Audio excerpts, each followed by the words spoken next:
المبعوث إلى الأسود والأحمر لتتميم مكارم الأخلاق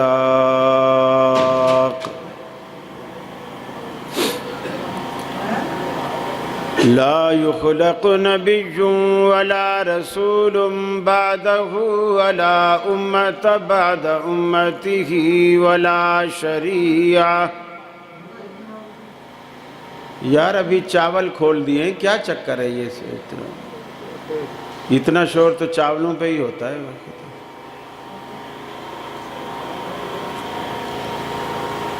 ولا شریعت بعد شریعته ولا کتاب بعد کتابی. وصلی اللہ تعالی علیہ وعلی آلہ واصحابہ الذین هم خلاصۃ العرب الذین هم مفاتیح الرحمت ومصابیح الغرل. اعوذ باللہ السمیع العلیم من الشیطان الرجیم. بسم اللہ الرحمن الرحیم.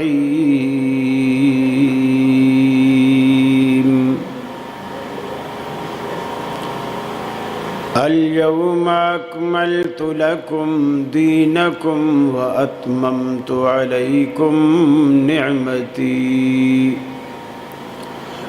ورضیت لکم الاسلام دینا. وقال اللہ تبارک وتعالی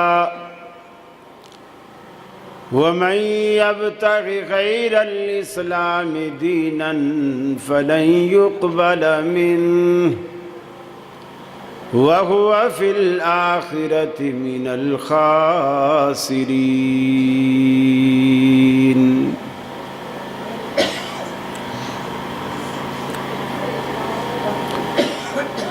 یہ مقصد ہے کہ دنیا سے جہالت دور ہو جائے، کلام اللہ سے مومن کا دل پر نور ہو جائے. یا الہی جب تک میرے جسم میں جان رہے تجھ پہ صدقے تیرے محبوب پہ قربان رہے. میں رہوں یا نہ رہوں پر دل کی ہے یہ دعا، دین احمد اور عزت قرآن رہے. عزیز ساتھیوں، دوستوں اور بزرگوں، صدر مجلس محترم جناب پروفیسر طیب صاحب حفظہ اللہ، محترم قاری قاسم صاحب حفظہ اللہ، قاری فیصل صاحب حفظہ اللہ، محترم فہیم صاحب حفظہ اللہ، ڈیسیاں سے آنے والے میرے نوجوان ساتھی، جو نوجوان قیادت محترم بشیر صاحب کی قیادت میں یہاں تشریف لائے ہیں، اور آپ 208 چک کے اہل توحید بھائیوں، اور میری یہ بھی خوش قسمتی ہے، میں نے ابھی فیصل آباد سے آپ کے چک تک کا سفر توحید بھائی کے ساتھ کیا ہے، اور کل بھی انشاءاللہ توحید بھائی کے ساتھ ہی لیا جانا ہے.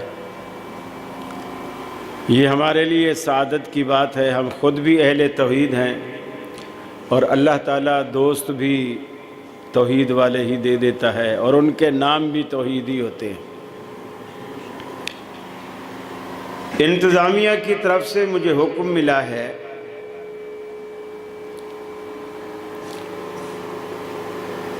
کہ کریلے بالکل نہیں کھلانے، سوجی کا حلوہ کھلانا ہے، اور میٹھی میٹھی باتوں میں یہ بتانا ہے کہ آج کل یہ ذہن بن گیا ہے لوگوں کا کہ میاں اگر یہ بات قرآن و سنت میں نہیں ہے یا صحابہ نے نہیں کیا ہے تو اس میں حرج کیا ہے؟ اگر ہم اس کو کر لیں تو اس میں حرج کیا ہے؟ دوسرا سوال یہ آڑے آتا ہے کہ اگر میں اس حق کو تسلیم کر لوں، برادری کیا کہے گی، محلے والے کیا کہیں گے، لوگ کیا کہیں گے؟ وہ اس ڈر سے کہ لوگ کیا کہیں گے وہ حق کی طرف نہیں آتا، اور اس جرت پر کہ اس کے کرنے میں کیا حرج ہے وہ ہر بدعت کی طرف چلا جاتا ہے۔ جیسے مثال کے طور پر حضرت بلال رضی اللہ تعالی عنہ اذان دیتے رہے، نبی کریم نے انہیں مسجد نبوی کا مؤذن مقرر کیا۔ حضرت ابو محذورہ رضی اللہ تعالی عنہ اذان دیتے رہے، اللہ کے رسول نے اسے مکہ بیت اللہ کا مؤذن مقرر کیا۔ ایک نابینا صحابی تھے حضرت عبداللہ بن ام مکتوم رضی اللہ تعالی عنہ، یہ رمضان میں سحری کی اذان دیتے تھے۔ اللہ کے رسول صلی اللہ علیہ وسلم نے انہیں مؤذن مقرر کیا۔ یہ تینوں مؤذن نہ اذان سے پہلے کچھ پڑھتے تھے نہ اذان کے بعد، سوائے اس مسنون دعا کے جو اللہ کے رسول نے اذان کے بعد سکھلائی ہے، اللہم رب هذه الدعوة التامة والصلاة القائمة، یہ والی دعا۔ کوئی صلاۃ سلام کچھ نہیں۔ اب ہم کہیں کہ جی ٹھیک ہے انہوں نے نہیں پڑھا، لیکن اگر ہم نے پڑھ لیا تو کون سا عذاب آ گیا یا کون سا طوفان آ گیا، کون سا کوئی پہاڑ گر گیا؟ ہم نے صلاۃ سلام ہی پڑھا ہے، کسی کو گالی تو نہیں دی۔ جنازے کے بعد ہم لوگ میت کے پاس کھڑے ہو کے دعا نہیں کرتے، عموماً لوگ کرتے ہیں، چونکہ جنازہ ان کا آدھا منٹ کا ہوتا ہے۔ اللہ اکبر اللہ اکبر اللہ اکبر، السلام علیکم ورحمۃ اللہ، السلام علیکم۔ کیا پڑھا ہے کیا نہیں پڑھا ہے کسی کو پتہ نہیں ہے۔ اور وہ دعائیں جو الحمدللہ اہل حدیث پڑھتے ہیں اس کا تو سوال ہی پیدا نہیں ہوتا۔ وہ کبھی ہمارے جنازوں میں پھنس جائیں تو وہ کہتے ہیں یار ایسا بھی جنازہ ہوتا، ایسا بھی جنازہ ہوتا۔ ایک شخص کراچی میں فوت ہوا، وہ اہل حدیث تھا، اس کے خاندان والے دوسرے طبقے کے تھے، جو ان کے بیٹے بھائی وغیرہ، میمن برادری سے اس کا تعلق تھا، وہ خود اہل حدیث تھا۔ نمازیں میرے پیچھے پڑھتا تھا، جمعہ میرے پیچھے پڑھتا تھا، وہ فوت ہو گیا۔ تو کچھ جماعتی ساتھیوں نے کہا بھی تمہارا ابا اہل حدیث تھا تو جنازہ اس کا اہل حدیث مسجد میں ہونا چاہیے۔ بچے چونکہ سارے دوسرے تھے، وہ گرین چینل والے، تو وہ کہنے لگے نہیں وہ ہماری فلاں مسجد میں ہوگا۔ پھر آخر انہیں سمجھایا کہ تمہارا باپ ساری زندگی ادھر نماز پڑھتا رہا اور اس عقیدے کا تھا تو انہوں نے یہ طے کیا کہ جی جنازہ ہماری مسجد میں ہوگا، پڑھائے گا تمہارا مولوی۔ ہم نے کہا یہ اور اچھی بات ہے، یہ تو اور اچھی بات ہے۔ جنازہ انہی کی مسجد میں رکھ دیا، مجھے لے گئے جنازہ پڑھانے کے لیے۔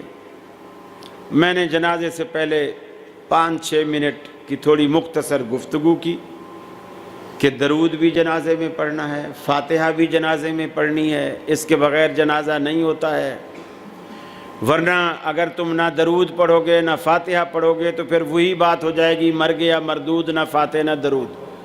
تو ہمارے تو جنازے میں درود بھی ہوتا ہے، فاتحہ بھی ہوتی ہے۔ پھر میں نے جنازہ پڑھایا، تقریباً کوئی 15-16 منٹ لگے جنازے میں۔ وہ کہنے لگے کہ ہمیں پتہ ہی آج چلا ہے کہ جنازہ ہوتا کیا ہے، جنازہ ہوتا کیا ہے۔ اللہ کے رسول صلی اللہ علیہ وسلم نے ایسا نہیں فرمایا کہ مرنے والا جو مسلمان پر حق رکھتا ہے ان میں سے یہ بھی اس کا حق ہے کہ جب وہ دنیا سے رخصت ہو تو اس کو دعاؤں کے ساتھ اسے رخصت کیا جائے۔ یہ مرنے والے کا حق ہے، دعائیں دے کر اسے رخصت کیا گیا۔ اب مولوی جب 1 منٹ لگاتا ہے، میت کا حق کی ادا نہیں ہوا۔ پھر وہ 4 پائی پکڑ کے کھڑا ہوا ہے، وہاں دعا کر رہا ہے پنجابی میں، آگے 40 قدم پہ پھر جنازہ رکھ کر پھر دعا کر رہا ہے پنجابی میں۔ وہ جو اللہ کے رسول نے عربی میں دعائیں سکھلائی ہیں وہ یاد ہی نہیں ہے۔ پھر ہم جنازہ جہری پڑھتے ہیں، جس کو دعائیں یاد نہیں ہوتی وہ ساتھ ساتھ پڑھتے رہتے ہیں۔ یہ بھی ایک فائدہ ہوتا ہے۔ اگر نہیں پڑھ سکتے تو کم از کم دل میں آمین کہہ کر ہی اپنی شراکت جو ہے وہ ظاہر کر لیتے ہیں۔ تو آدمی یہ کہتا ہے کہ میاں جنازے کے بعد چلو اللہ کے رسول نے دعا نہیں مانگی، اور اگر ہم نے مانگ بھی لی تو کیا حرج ہے، کون سا۔ بلکہ ملتان کے تھے ایک مولانا ربانی، وہ بھی اسی چینل کے تھے۔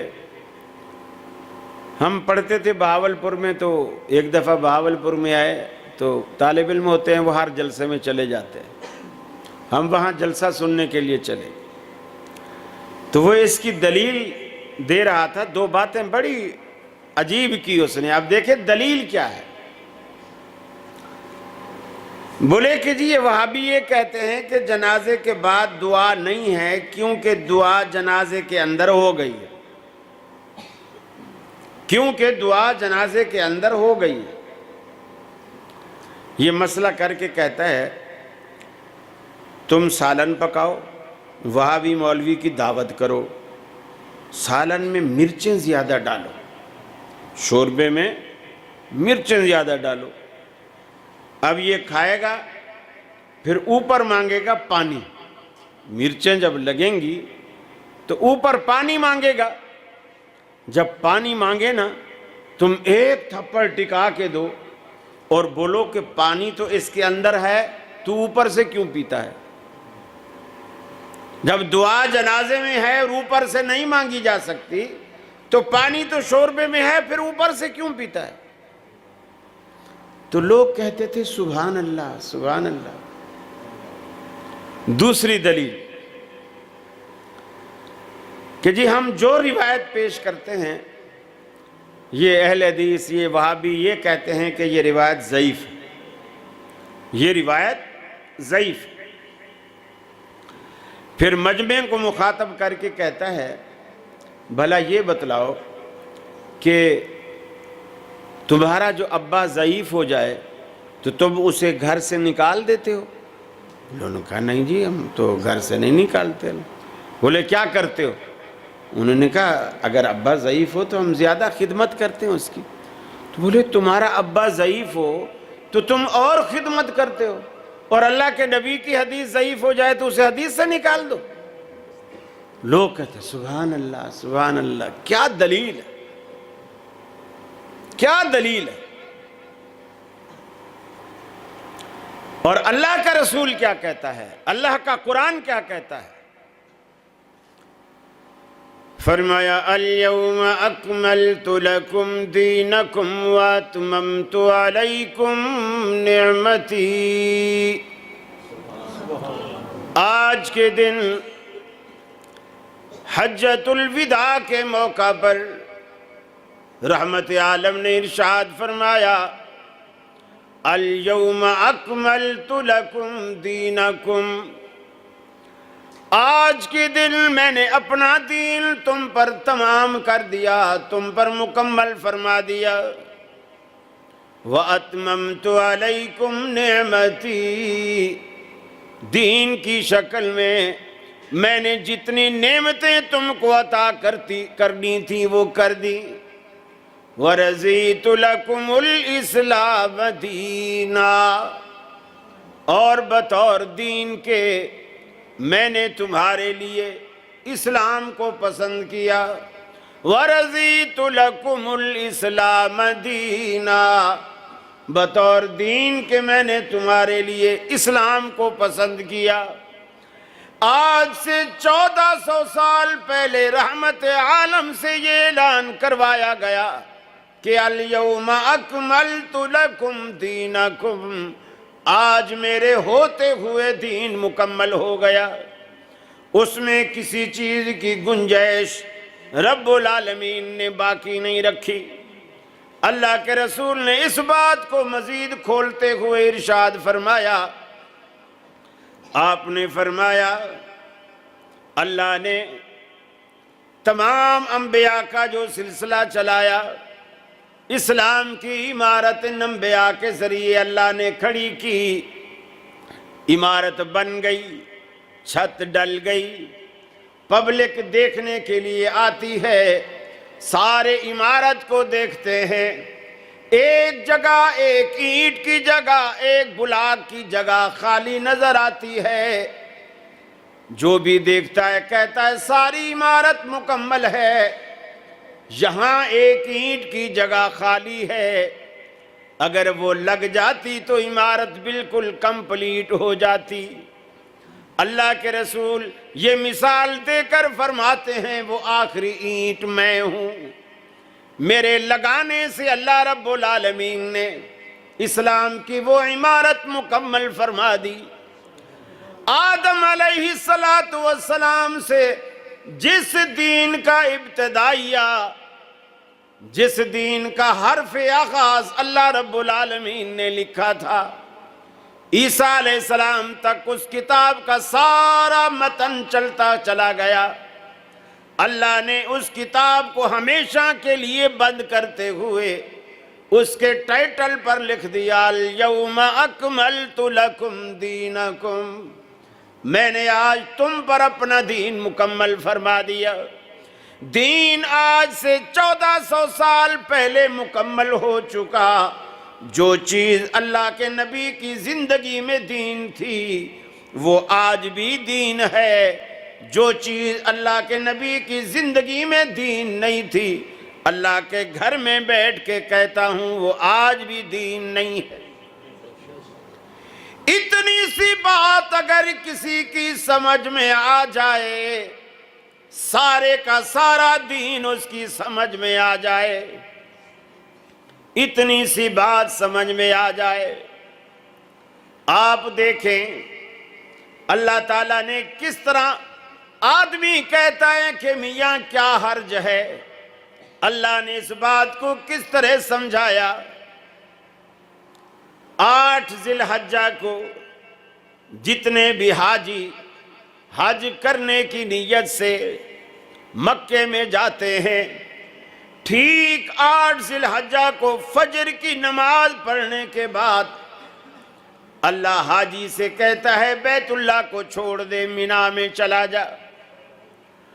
اب اگر کوئی کہے اے الہ العالمین میں تو لاکھوں روپے بھر کر، اب تو بلکہ اس حکومت میں تو حج اتنا مہنگا کر دیا گیا، سرکاری حج بھی 4.5 لاکھ سے اوپر بنتا ہے، میں اتنے پیسے بھر کر مکہ میں آیا ہوں، تیرے حبیب نے کہا تھا بیت اللہ میں ایک پڑھی جانے والی ایک نماز 1,00,000 نمازوں کے برابر ثواب رکھتی ہے۔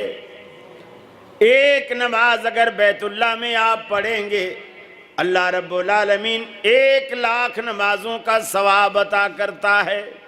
میں لاکھوں روپے بھر کر بیت اللہ میں ثواب کمانے کی نیت سے آیا ہوں، لیکن اللہ کہتا ہے حج کرنا ہے، بیت اللہ چھوڑ دے، مینا چلا جا۔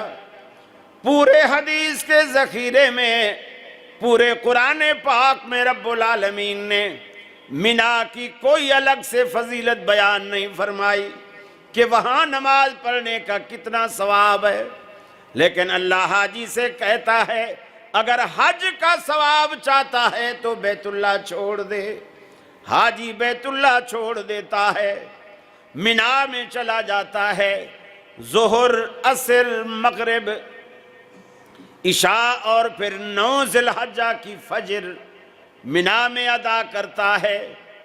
اللہ رب العالمین حاجی سے کہتا ہے اب مینا بھی چھوڑ دے، عرفات میں چلا جا۔ اب وہ عرفات میں جانے کی تیاری کرتا ہے، عرفات میں جاتا ہے۔ اللہ کہتا ہے ظہر کی نماز وہیں پڑھ لے، اور عصر کا وقت آنے سے پہلے عصر کو بھی ظہر کے ساتھ ملا کے پڑھ لے، دونوں کو قصر بھی کر، دونوں کو جمع بھی کر، 2 رکعتیں ظہر کی پڑھ، 2 رکعتیں عصر کی پڑھ، اور عصر کو وقت سے پہلے ظہر کے وقت میں ادا کر۔ حالانکہ قرآن پاک میں رب العالمین نے فرمایا ساری کی ساری نمازیں اللہ رب العالمین نے ان الصلاۃ کانت علی المؤمنین کتابا موقوتا، اللہ نے ہر نماز اپنے اپنے وقت میں فرض کی ہے۔ یہاں اللہ کے حبیب وقت سے پہلے نماز پڑھوا رہے ہیں، جان بوجھ کر پڑھوا رہے ہیں۔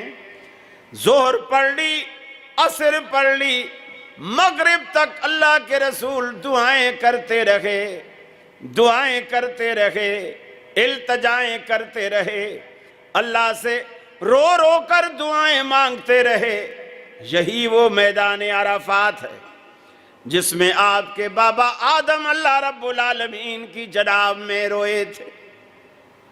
اے الہ العالمین ربنا ظلمنا انفسنا وان لم تغفر لنا وترحمنا لنکونن من الخاسرین۔ اے اللہ ہم اپنی جانوں پر ظلم کر بیٹھے، میں بھی اپنے اوپر ظلم کر بیٹھا، میری بیوی حوا بھی اپنے اوپر زیادتی کر بیٹھی۔ ان لم تغفر لنا، اگر تو نے ہمیں معاف نہ کیا۔ اللہ کا پیغمبر اللہ کے آگے رو رو کے دعا کرتا ہے ان لم تغفر لنا وترحمنا، اگر تو نے ہمیں معاف نہ کیا، تو نے ہم پر رحم نہ کیا، لنکونن من الخاسرین، ہمارا سفینہ کبھی کنارے لگ سکتا ہی نہیں، ہم ایسے ڈوب جائیں گے، اللہ ہمیں معاف فرما۔ اللہ رب العالمین کا قرآن کہتا ہے اسی میدان عرفات میں آنسوؤں کی برسات میں آدم علیہ السلام نے رب العالمین سے دعا کی۔ آدم علیہ السلام کے نام پر، آدم علیہ السلام کی زبان پر کس کا نام آیا؟ فیصل آباد والو، کس کا نام آیا؟ اللہ کا نام آیا، اور یہ بھی کہا اگر تو نے ہمیں معاف نہ کیا ہم ایسے ہی ڈوب جائیں گے، خسارہ پانے والے ہو جائیں گے۔ اللہ کے حبیب فرماتے ہیں اسی میدان عرفات میں حاجی 80 سال گناہ کرنے کے بعد، 85 سال گناہ کرنے کے بعد، 90 سال گناہ کرنے کے بعد، وہ بوڑھا جب اللہ کی جناب میں ایک دفعہ کہتا ہے اللہم اغفر لی، اللہ مجھے بخش دے، اللہ فرشتوں سے کہتا ہے فرشتوں گواہ ہو جاؤ میں نے اس بوڑھے کو بخش دیا۔ اللہ کے حبیب فرماتے ہیں